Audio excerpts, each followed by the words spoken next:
Good afternoon, everyone. Welcome to our webinar on unlearning caste privilege in the South Asian diaspora. My name is Nisha Thapliyal, and I'm one of your co-hosts and the facilitator for the webinar. This event is co-badged with the collective of First Nations women of color and gender diverse folk, whose work engage with all forms of privilege and structures of power and authentic practices of cross-community solidarity. And you will be hearing more from Priyanka from We Are the Mainstream very shortly. But I'd like to start with an acknowledgement to country. We'd like to acknowledge the unceded lands, waterways, and airways of the many First Nations on which we work, study, live, and gather for this event, including the traditional custodians of the Awabakal, Eora, and Kulin nations. We would like to pay our respects to the elders, past, present, and emerging. We would like to pay our respects to all Aboriginal and Torres Strait Islander people who may have joined us today.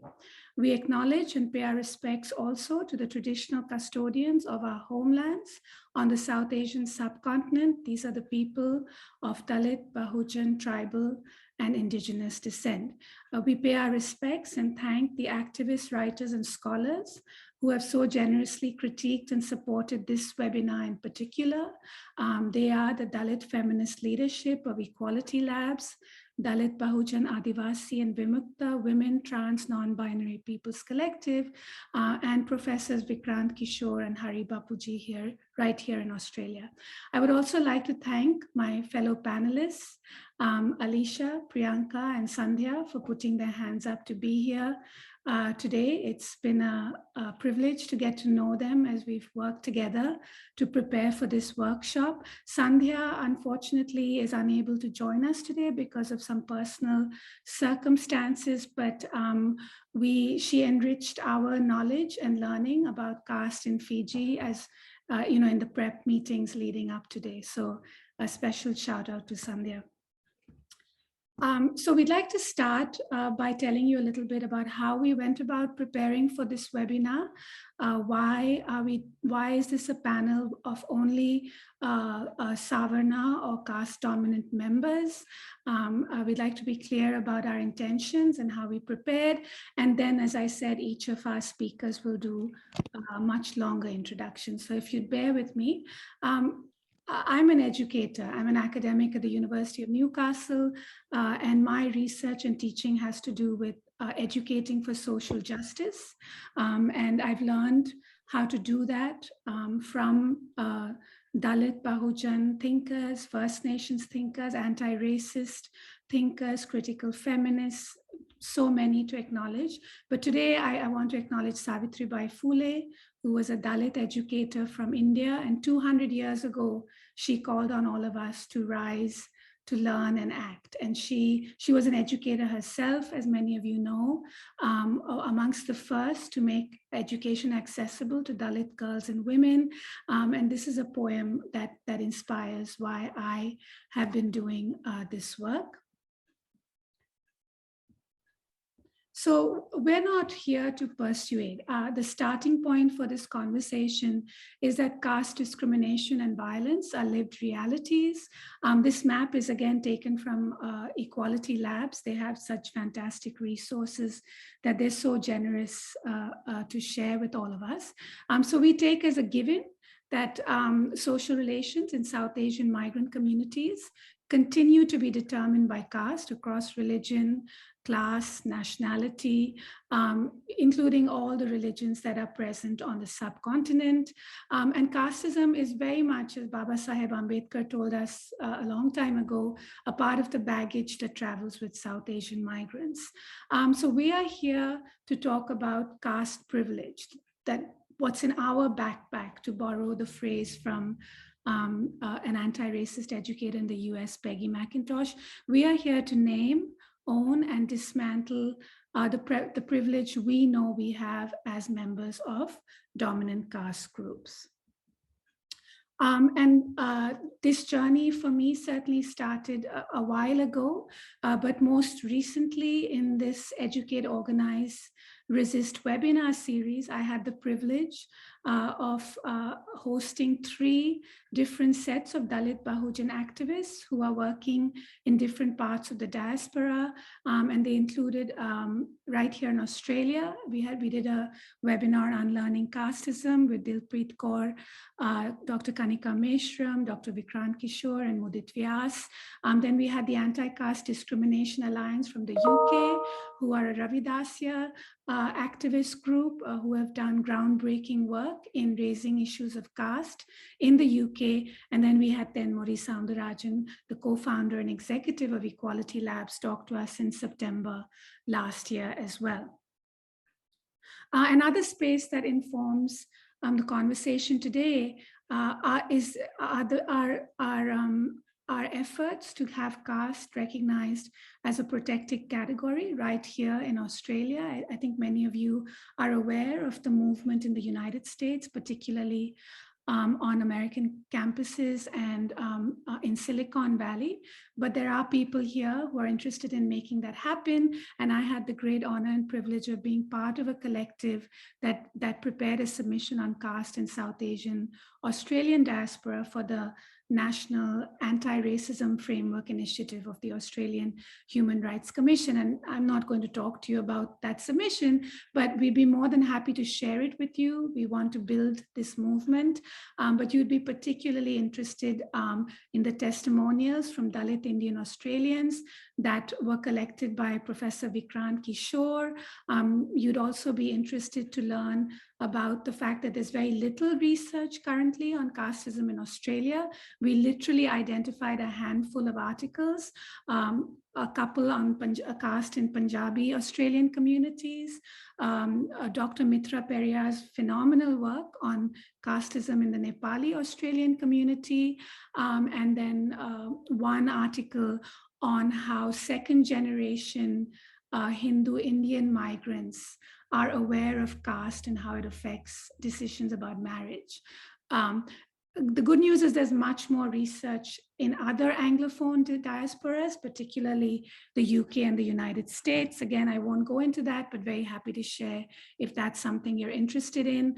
And we also included a whole list of articles and resources about mainstream and ethnic news media coverage about casteism in Australia. So we're very happy to share that resource as well.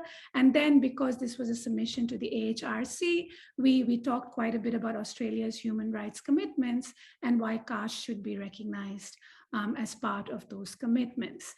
And I should say that the Greens, and particularly Lee Rhiannon, have been strong supporters of this work for the last 5 years. And Lee Rhiannon actually passed a motion in the Senate recognizing caste discrimination on the subcontinent and urging all the development agencies and NGOs that work in South Asia to start paying attention to the issue of caste discrimination.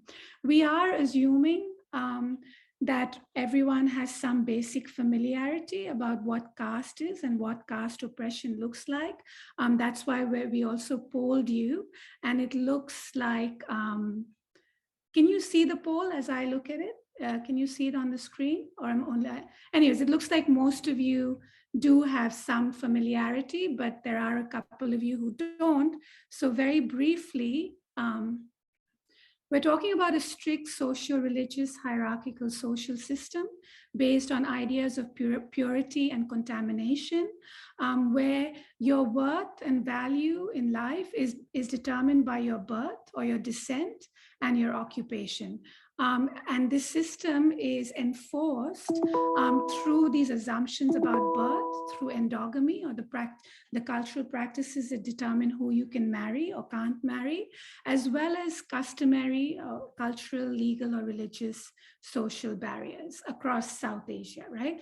And in South Asia, this is a system that has been practiced for at least 2,500 years. And the last thing you should know is that we're talking about not only extreme forms of violence or atrocities against oppressed caste groups, but also invisible forms of discrimination, right? And we certainly see that a great deal in the diaspora, and it's our hope that we will get better at seeing them and naming them as part of this conversation. And also, again, for those of you who are new, this is by no means comprehensive, but when we talk about a hierarchy or a graded system of inequality, this is a diagram or a visual that might help, again, created by the Equality Labs folks, that shows the three castes that are considered dominant caste because of the access to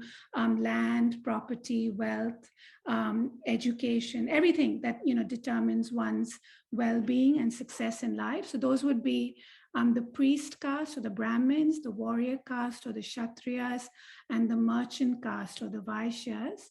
And everybody outside that is what we're broadly referring to as oppressed caste. There is terminology, there is not consensus on terminology.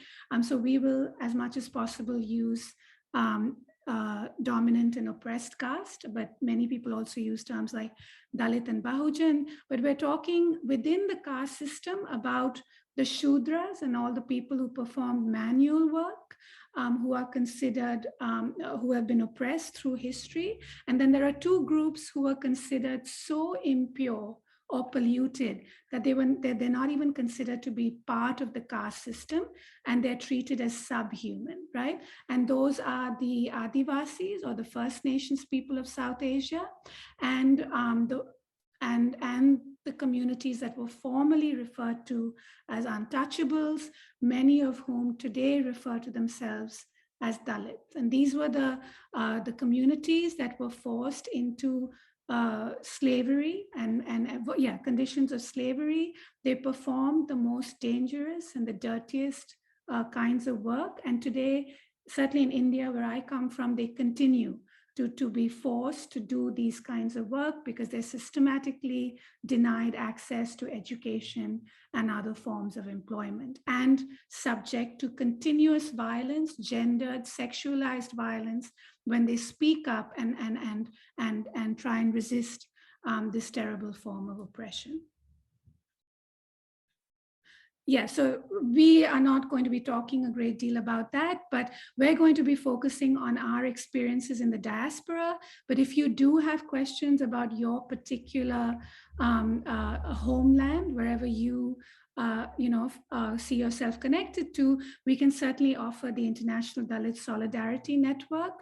They are a transnational human rights organization that has worked tirelessly for more than 4 decades to document human rights violations and take it up at the United Nations level. So whatever progress we've made in terms of recognizing that this is a fundamental human rights issue is because of the work of transnational Dalit activists, not limited to IDSM, but that's a great place to start if you're new to this. So coming back to why we are here, Baba Saheb Ambedkar told us that we're all slaves of the caste system. So we're all, and I think we've heard anti-racist activists say the same thing, that, when there's oppression, we all suffer for it, right? But also we're not all equal in these systems of oppression and domination. So that's our starting point. And as members of South Asian descent dominant caste groups, we are going to talk to you about 2 things. We're going to reflect on our experiences of privilege and complicity, because our hope is to sit with the discomfort and uncertainty that this process entails. This is not about being comfortable or easy, simple answers and solutions. And we're very much going to focus on how the reality of casteism continues to be denied, right, and resist it? That's one of the questions we're going to grapple with, and we hope that you will join us in doing so when we get to the Q&A, because we believe that, and as Tenmori Soundarajan, called on, many Dalit activists have said, it is our burden, our responsibility, because we are the problem, to dismantle caste privilege in our private and our public spaces. And non-South Asian bystanders have a role to play too. Perhaps we'll have time to talk about that. I know that there are a couple of people registered who don't identify as South Asian. And the second question we're going to grapple with is solidarity, because we're not here to help anyone. We do believe, like Leela Watson, this quote is attributed to her, so I'm going with that. But First Nations activist Leela Watson said, if you've come to help me, you're wasting your time. But if you've come because your liberation is bound up with mine, then let us work together. So that's one of the goals and values that shaped what we are going to talk about today. And we're going to grapple with what solidarity looks like in action, not just in terms of words and symbolic practices. So we'll get to that. And one of our hopes, and if you're we've had a really strong response in terms of registration. So perhaps if this is something you'd like to continue to learn about, then Equality Labs has already told us that they will do a workshop for us in our time zone, if we can get a critical mass of 20, 25 people together. So, if you're interested, that's the email to use, and some of them might be joining us at some point through the afternoon. So just as the final slide, I'm sorry I've been talking so much, but here were some of our values that we workshopped as we prepared our stories. We respect the voices and knowledge of those with caste oppressed perspectives, and we honor the time, intensity, and cost of involvement that goes into telling these stories. We also respect that identity, privilege, and discrimination are layered and multidimensional. And for any individual or group, there may be similar, different, or combined experiences or impacts related to gender, race, religion, nationality, and so forth. We understand the need for historical context and decolonization as part of any anti-oppression strategy. And we approach this work with critical self-reflection, humility, attuned listening, and a desire to learn as individuals and organizations. And, as I told you, we workshopped and talked about this dialogue with our Dalit Bahujan comrades, and this is what we were told not to do, right? And so we share this with you again in the spirit of signaling where we'd like this conversation to go. So we were told with no, very simply, no pity parties, no poverty porn or virtue signaling. Don't talk in general or monolithic terms about Dalit Bahujans. And very generously, we were told, don't worry about getting it right. Just take accountability when you make a mistake and keep on with the work. So that's what we're going to try and do today. And we hope you will join us with that spirit to create a meaningful dialogue. Some housekeeping. Please, this is a 90-minute webinar. We're going to try and wrap this up around the 2:30 mark. This is not a Zoom meeting. We're not live streaming it for security reasons. Your mics and cameras are turned off, but when we get to the Q&A, you can very much choose to be on camera to ask your question or make your comment. Just let us know in the Q&A. But if you don't, then I will read out your question or comment for you. This is being recorded. So again, if you would like to remain anonymous, please just let me know, and I will make sure that you are edited out of any public version of this video. And last but not the least, do please respond to the poll. We'll have one more for you shortly. And please feel free to chat throughout the 90 minutes, but the questions for our guests should be placed in the Q&A forum. So thanks everyone for your participation, and Jai Bhim, Jai Savitri. And with that, I will stop screen sharing and I will invite our first panelist, Priyanka Bromhead, to introduce herself.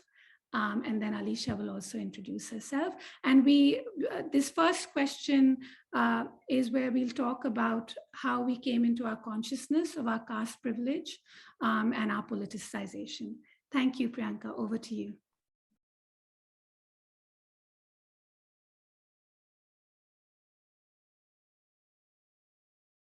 Hi, everyone. My name is Priyanka. I'm very, very privileged and honored to be invited into this conversation. So thank you, Nisha, for inviting me to be a part of it, and also for having We Are the Mainstream co-badge with you. As mentioned, We Are the Mainstream is a space that is for First Nations and gender diverse women of color and non-binary peoples. And today I'm zooming in from Daraj country. So I've lived and worked here for the last 30 plus years. My family are from the most north part of the island we call Sri Lanka. I am Tamil. I consider myself Ula Tamil, and my parents were both refugees to the UK. Interestingly, they were Christians. So growing up, my access to culture and knowledge about Tamil, Sri Lanka, Indian culture was very much limited to what I knew from church. And so I grew up, in a very conservative Christian home. I've been an educator for the last 15 years in Western Sydney. Not educator like Nisha here, but a school teacher. So I'm English and social sciences trained. And just naturally, my framework was to be quite decolonial and anti-racist in my practice. I didn't know that it was decolonial or anti-racist. In fact, I didn't even really have that language until maybe a few years ago. And so as I was teaching and kind of unpacking all these kind of anti-colonial ideas within a very colonial curriculum, I started to unpack my own sort of colonial culture, and I started questioning my own Tamil culture and what is Tamil culture outside of Hinduism, and what does it mean to be Christian outside of colonial frameworks. And it was kind of at this point when I started to kind of really understand the intersection of caste as well, and that as an identity. And I'll never forget actually saying to a friend, an akka, so an older sister, I said, I don't know that I know my caste. And she said, like, without hesitation, she said, Priyanka, that is your caste privilege showing. And it really stuck with me. And I was quite, I was just a bit like, oh, okay, I have privilege. And I think as brown migrant women of color in, this colony, we are told by ourselves and our fellow migrant women that we don't have privilege. And a lot of the work that I've been doing, particularly with We Are the Mainstream, is about, unpacking intersectionality and what does that look like. And so it really made me think that, as always, intersectionality requires interrogation of all aspects of identity, and we can't erase caste from this conversation. Because that's violent, really. I guess that's kind of been my journey, Nisha, to my caste consciousness. And Thank you, Priyanka. Welcome, Alisha. Hi, I'm Alisha. I'm honored to have this opportunity to be here. I'm joining you from NARM. I'm a designer and creative, and I'm also a lifelong immigrant, which means that I've moved around the world a little bit and have always been a diaspora kid. This has made me really curious about my own identity and what it means to belong, and just immigrantness, but also belonging and identity. So I grew up in Aotearoa, or New Zealand, and like Priyanka said, I was and am very much privileged to have grown up not really knowing much about caste, or not having had any opportunities to engage in sort of, especially my own caste as a Muslim, because that's like, it's something we'll get to, but caste is seen often in the Muslim community as a Hindu thing, but that's not true, which we will unpack a little bit. But I was very privileged to grow up not knowing or not really needing to engage very deeply in these conversations. So it was really important for me to have this conversation because, as I've learned over the years, caste is very much a thing in the Indian Muslim community, and it's not addressed much, especially within dominant caste groups like myself. So, and it's not overt. So if I don't talk about it, I can't address it, and then I can't interrupt it. So it's a disadvantage for me if I'm not having these difficult conversations. Yeah, and one of, I think, the moments that I really want to point out is I attended a webinar, I think it was a little while ago now, by Equality Labs, and it was on Black, Dalit, and Shidi solidarity. And during the webinar, Tanzila Kamrani, she spoke a little bit about caste in the Pakistani Muslim context. And that was my first sort of exposure to another Muslim woman talking about caste on a public forum. And, that kind of pushed me to start exploring a little bit more about how that applies to me as an Indian Muslim. Thanks, Alisha. My turn. So yes, so one of my identities is that of an academic, as I said previously. But my name is Nisha Thapliyal. Thapliyal is a dominant caste, Savarna, Brahmin surname. This is a priest caste from the mountainous region of Uttarakhand in India. That was the community into which my father was born. But my mother is a Parsi Zoroastrian. And for those of you who don't know, they are a refugee diaspora community that left the region of the world we call Iran today, but it was Persia when they left. And the religion they practice is Zoroastrianism. And some of them came and settled on the west coast of India in Gujarat. And that is the community that I was raised in.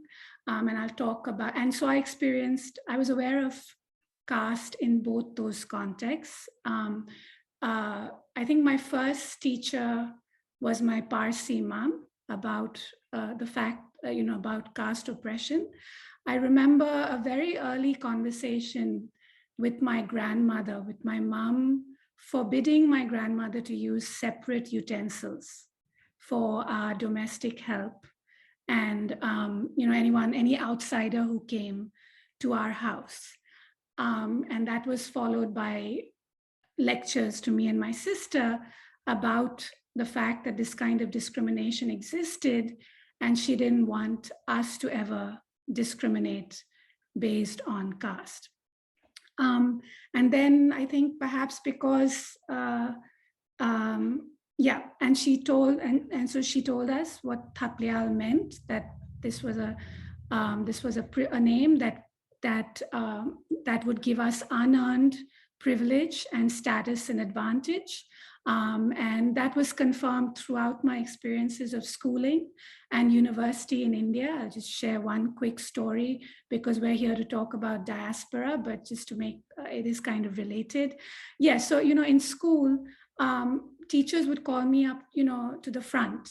Once, at the start of every year, teachers would call me up to the front and fuss over me because they recognized that Thapliyal was a dominant caste surname, right?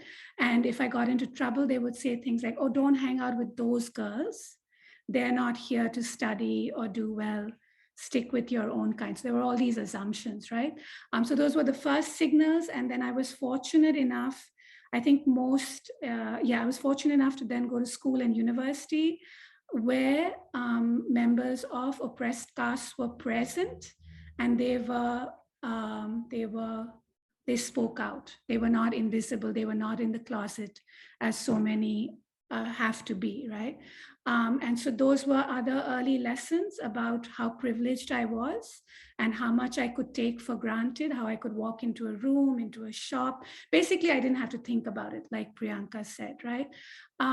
So that was the Thapliyal, the Savarna, the Hindu part of my consciousness. And then the Parsi community, even though it's a migrant community to India, has taken on the worst of the Brahminical caste system, right? So there's a de facto caste system where the priests, not everyone can become a priest. You have to be born into the priestly families to become a Zoroastrian Parsi priest in India. And we also have a virtually de facto untouchable caste who we refer to as, just a minute, Khandyas. And that caste, their only job is to take care of dead bodies. We have our own rituals. We don't burn or cremate. We leave the bodies out to be consumed by, by nature, in this case, vultures. Anyway, so the people who touch the dead bodies are treated de facto as untouchables. Nobody will marry. They can only marry within themselves. There are all of that. So I was very aware of that as well, that there were these two castes. And then I myself, because my mother married out, was referred to as a parjat, which literally translates as outsider, jat, without getting semantic about it.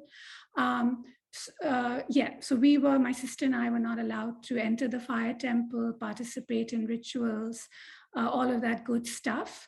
And interestingly, it was only the women and the children of women who married out who were stigmatized in this way. So even today, if your father is Parsi, none of these rules or barriers apply, right? It's only if the woman marries out. So that was when I also became aware of the gendered components of this kind of discrimination. And then I left India to go to the US to study, and I realized I was surrounded entirely by dominant caste people. And this is, for any of you who know anything about migration, only 20 to 25% of India's population is estimated to be dominant caste, right? But the statistics from the US tell us that 99% of Indians in the US are from a dominant caste, right?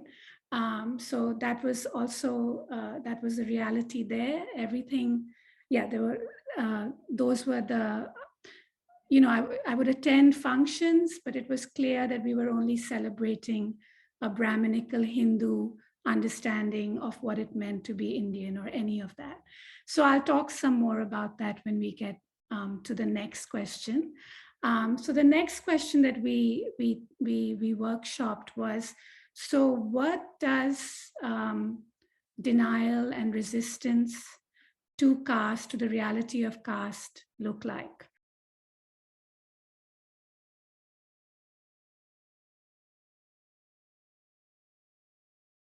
So Alisha, may I ask you to go first on that one, please? Thanks.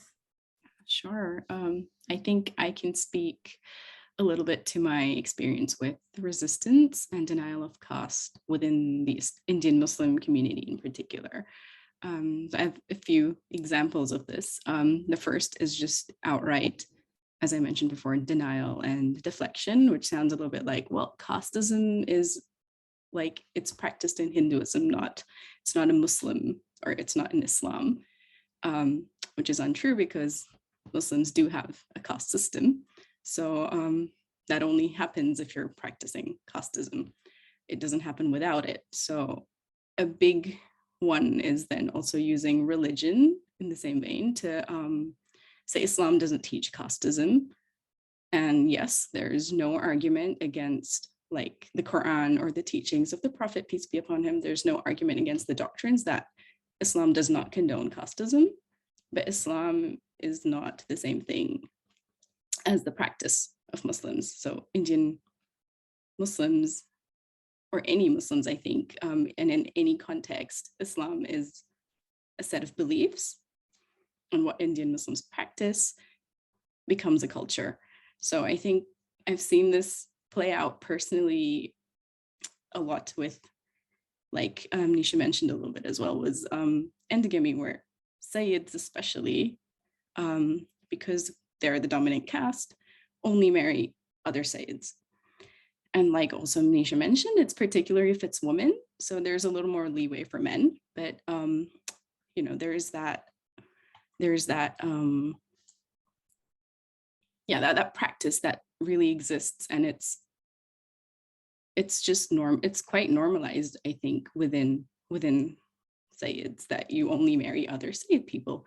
Or even if you say, well, that doesn't matter, but I've also had experiences of people asking for literal documentation of lineage as a condition to consider marriage, because Sayyids are said to have immigrated from the Arab region, and, you know, hold a line, like a lineage with the Prophet, peace, or his family, the peace be upon him. So that's an actual, like, real life incident that has happened, which is very much a caste being practiced. Yeah, like, there's just, I've also heard a lot in the diaspora where we talk a lot about we need to fight like racism and Islamophobia first, instead of focusing on these subcategories, or just, you know, that erasure of intersectionality, assuming that we're all fighting, or like we're all fighting from the same starting point, which is not true. Another one is actually language, which is something I've been reflecting a lot on lately. Is so when I talk about caste in the Indian Muslim community to people around me, and that there are these actual categorizations, and the terminology around it, like the ashraf or the ajlaf, the arzal or the pasmanda. And to be honest, I've never heard these used either, because these could be regional. So where I come from in India, which is Gujarat, these terminologies aren't used, but that doesn't mean that that caste doesn't exist. So I think that's what people equate it with. They're like, oh, I've never heard those things being used in like Gujarat, not in Baroda. But when we dig deeper, we do use language like Zat or Biradri in Urdu, which are words that indicate caste. So it's kind of like, that's a very subtle way of deflecting. But then when you dig a little bit deeper, there's also associations with certain surnames that people around me know that, oh, this is considered not a dominant caste. So it's like, well, if you know that, which I don't always know, but if I engage people in conversations and I find these things out, there is an understanding of caste, but that's denial. If you know it, you're just not internalizing it. Yeah. So those are like my experiences, I think, with denial, which is a really big one with the Indian Muslim community in particular. Thanks, Alisha. Before I turn over to Priyanka, just to tell the participants that we've put another poll up. We'd like to know what your experiences have been as well, particularly if you identify as dominant caste, so we can collectively, again, increase our knowledge and our vocabulary about what caste privilege looks like and how we interrupt it. Over to you, Priyanka. Thank you. Thank you, Nisha.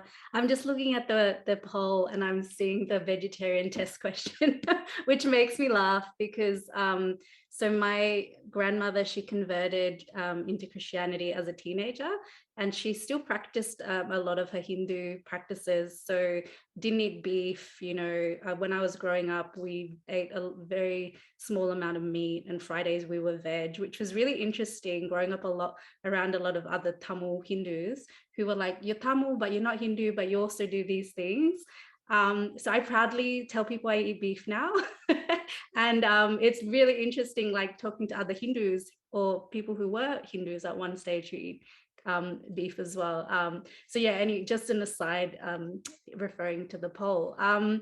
So caste denial from, in my experience within the Tamil Christian community has been quite interesting, because there's this whole, we're one in Christ conversation within Tamil, Christian communities. But then, outside of the South Asian community, there's the whole, we don't see color, or we don't see this, or, so it's quite an interesting conversation. So, from all the reading that I've done, there's this conversation around mixed caste worship in churches and things like that. And from my experience growing up, there was certainly mixed caste within the church. However, I do remember growing up, like family members saying things about different caste, oppressed caste people, couples who wanted to get married and they couldn't because, the chadi was not right. So in Tamil, instead of jat, we said chadi. So, or the question of, arranged marriage, one of the first questions that I remember hearing as a child, hearing about a relative getting married was enna chadi avangal. So like, what is their caste? And I remember thinking like, well, this is really backward, but not knowing at that time to challenge it. Like, I thought this was just very normal. Interestingly, within the Tamil community in South India and also in Ulam, they have kind of created this way to hide their caste by taking their father's first name and using that as the children's last name. So, for example, my surname was my grandfather's first name. But because my father's first name was short, it was Rohan, we didn't take his first name as our last name. We just took our grandfather's first name. So that's been a way that people have tried to hide their caste and deny that caste is not an issue, right? But of course, as people talk and as the community sort of digs and, ask, whereabouts in Jaffna are you? And, you don't live in this village, you come from the outskirts, so you live on this side of the railway line or whatever, they know, right? And there's all those really subtle ways to kind of determine someone's caste. And yeah, so it's interesting, like within the diaspora, I was talking to a friend who comes from the same caste background as me, and she said, an oppressed caste family moved in next door. They were also Tamil, and my friend's mother offered them some tea and some food because they just moved in, and this family was quite shocked. And they were like, oh, can't believe you're bringing us tea. And I joked to my friend, I said, yeah, like your mom's going to give them tea, but your mom's never going to be okay with you getting married to their son, right? And like, I said, like, that's the reality. Like, like you mentioned, endogamy, and yeah, we act as though that it's not an issue, but really when it comes down to it, yeah, it is an issue. And yeah, people like to say that it's not a problem here, but the reality that we don't even talk about it highlights that it really is. Thanks, Priyanka, and thanks to everyone who's responding to the poll. It's really interesting to see what people are sharing. So I have, I think, 4 stories to tell. I've lived in 2 diasporas, right? That's how much privilege I have. So, but I'll just talk about the 10 years in Australia, 4 stories that came to mind in no particular order. Yeah. Okay, so because I'll just start with my professional world. So, as I said, I'm in education, I study education. I ask questions about what inequality looks like, how it operates, how it's normalized. All of that's that I have fun doing that. So one of the things I've been looking at recently is, I think those of you who are from New South Wales will be familiar with this. So there's something called special religious education in our public schools, where private religious organizations are permitted, in fact, to go in and offer 45 minutes of whatever religion they identify with. And so I had a close look at the SRE Hinduism curriculum, right? Because we know from the research that there is a concerted transnational movement to deny that casteism is a reality, and or to apologize for it, which is to say, oh no, that it's not really oppression, it's not about discrimination, it's just a system of, where it's an occupational, division, and which society doesn't have that. And so I was very sad to see that the SRE Hinduism curriculum, and of course, there are different providers. There's almost no monitoring, so we don't really know what's being taught. This is a very interesting position that the New South Wales Department of Education has taken. So they don't even really have to tell us what they're teaching, but I was able to gain access to the curriculum of the Vishwa Hindu Parishad and look for how caste was talked about in that curriculum. And sure enough, the only thing it was mentioned was that this is an occupational system of division, right? A division of labor. So that was one form of erasure that I could share. Then within the academy, by which I mean within the university world, I have, in order to get promoted and to move ahead, you have to publish in certain so-called top tier, high ranking, high quality journals. And the longer I've been in academy, the more stories I've heard from academics who are from oppressed caste groups about the gatekeeping that goes on. And that's what we mean by the invisible or the behind the scenes processes. Perhaps some of them unconscious, but very much in operation. And in fact, Dr. Kanika Meshram talked about it on the webinar I did last year. If you want to go listen, in her field of marketing, she gave multiple examples. But often it comes down to something about, the English isn't up to standard. So that's another sort of camouflage, right? That's caste coding, or rather dominant caste coding. We have all these assumptions about, we determine a person's worth in our communities by the accent, your fluent, not just your fluency, but it comes down to your pronunciation, doesn't it? So that's a second example, very much something that I'm aware of. Then another recent experience had to do with online. We're all part of our, communities.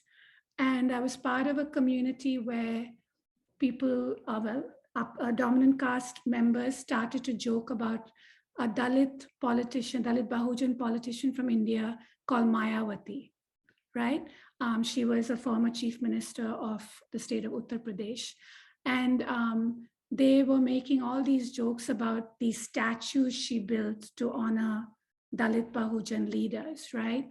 And there were also Dalit Bahujan people in that group, as well as dominant caste members with some consciousness, who then began to point out that this was not appropriate, right?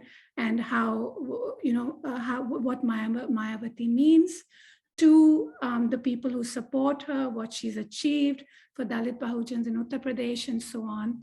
And then there was this very interesting deflection. The people who were making the jokes, instead of then engaging with what was being said to them, started to tell stories about corruption, that this was not about caste, right? But that this was just another joke about yet another corrupt Indian politician, and why were people getting so offended and upset?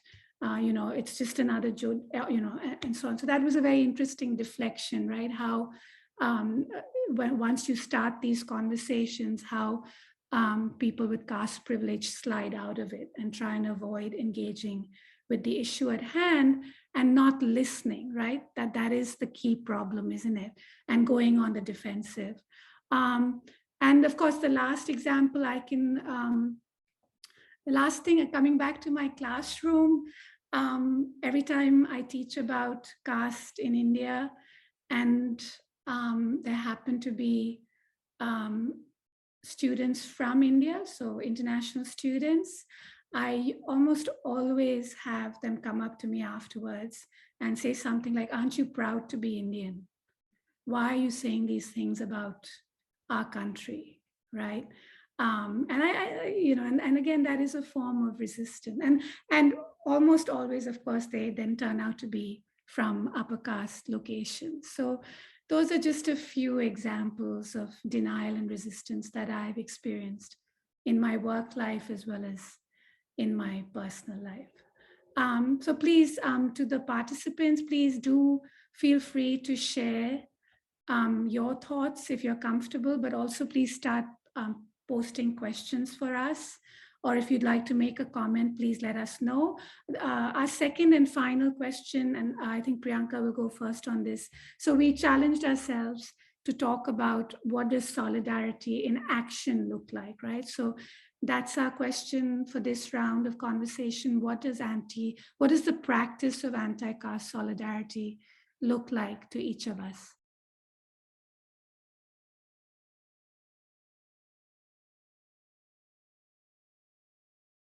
Thanks, Priyanka. Thanks, Nisha. I guess, in our notes, I was reading how you'd referred to us as anti-racist activists. And I was like, oh, I don't really consider myself as an activist, but really someone who is interested in doing justice and mercy and equity work with marginalized folks, and really considering how all oppression is oppressive to everyone, right? And so for me, I feel as though, I work in the creative arts and cultural space as well as the education space. And I think we have to, as brown people, as South Asians, need to get past representation politics and just get over just needing a brown person in the room and really considering the nuance of what authentic representation looks like.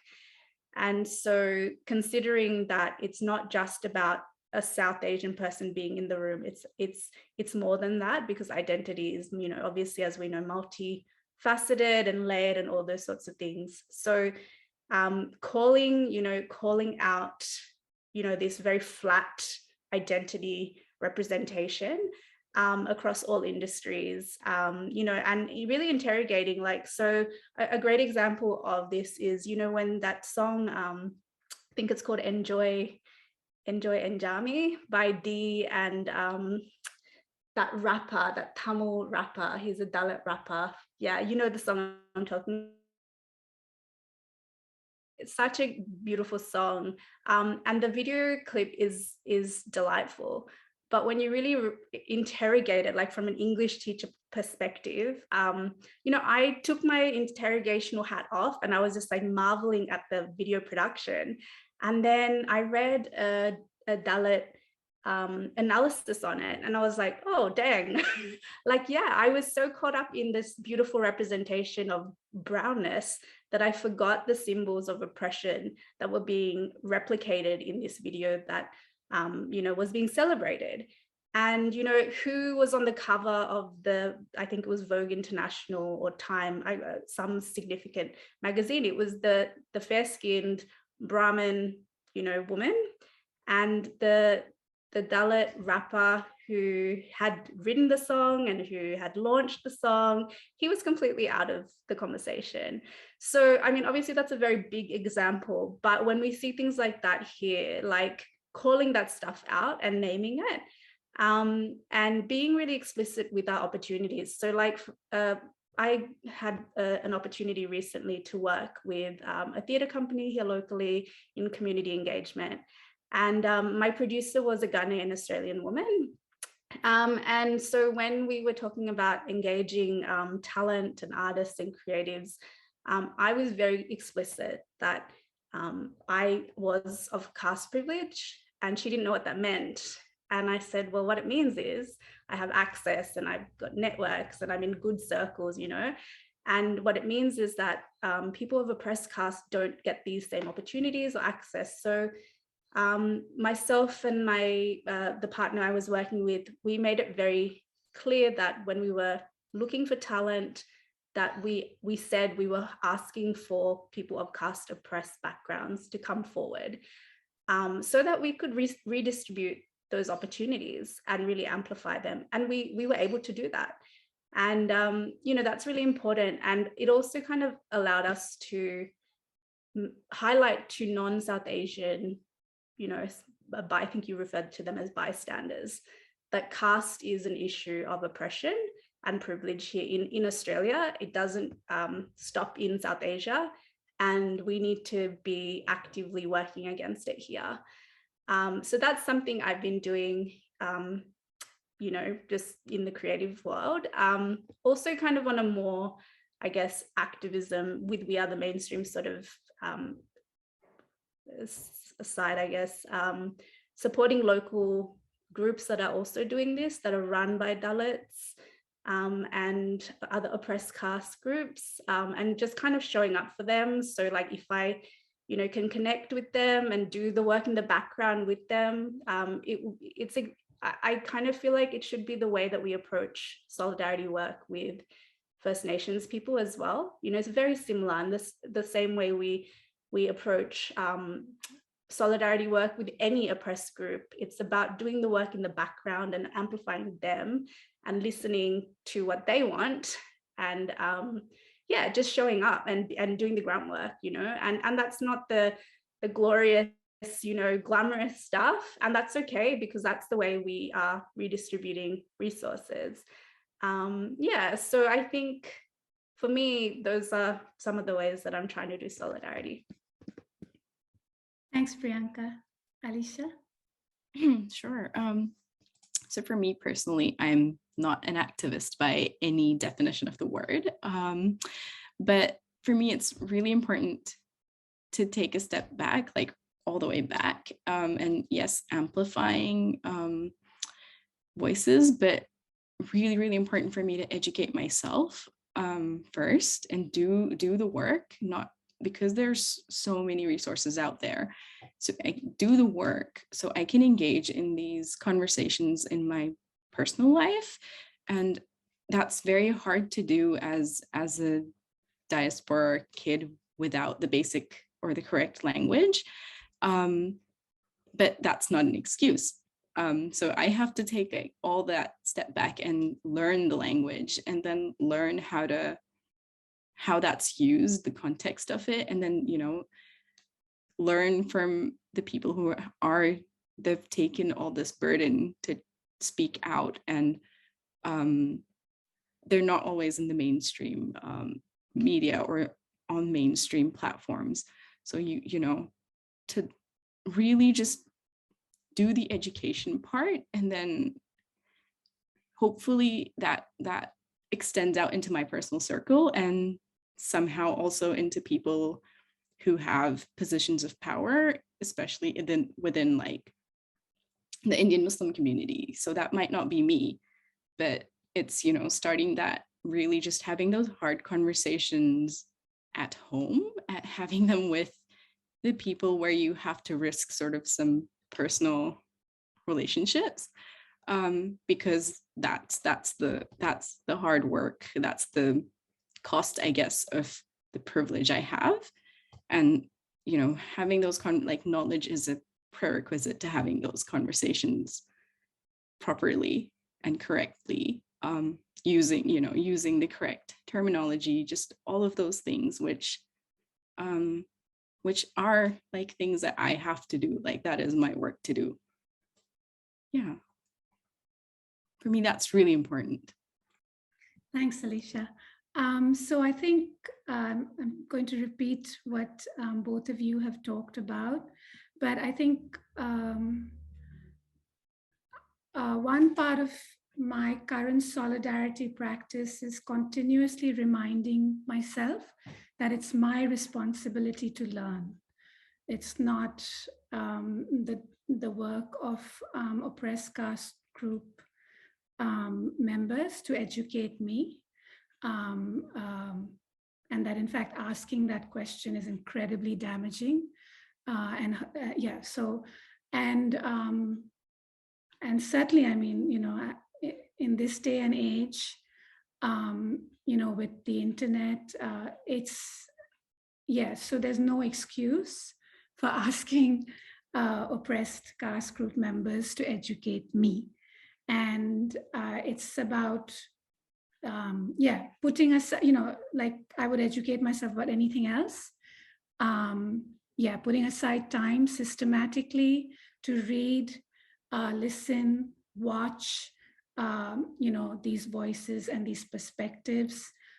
Certainly, my focus is still on India, because there's just so much to know there, especially the history of oppression, right? I've also learned that part of being an effective communicator about the reality of casteism is, knowing not just the current, but the history, right? So that's what I mean by, putting some of that work in. And I mean, it's just getting easier and easier. There's translations, a lot of the early writing was in, Marathi or Tamil or, you name it, but it's being translated into English, which is my only language. I'm a good Parsi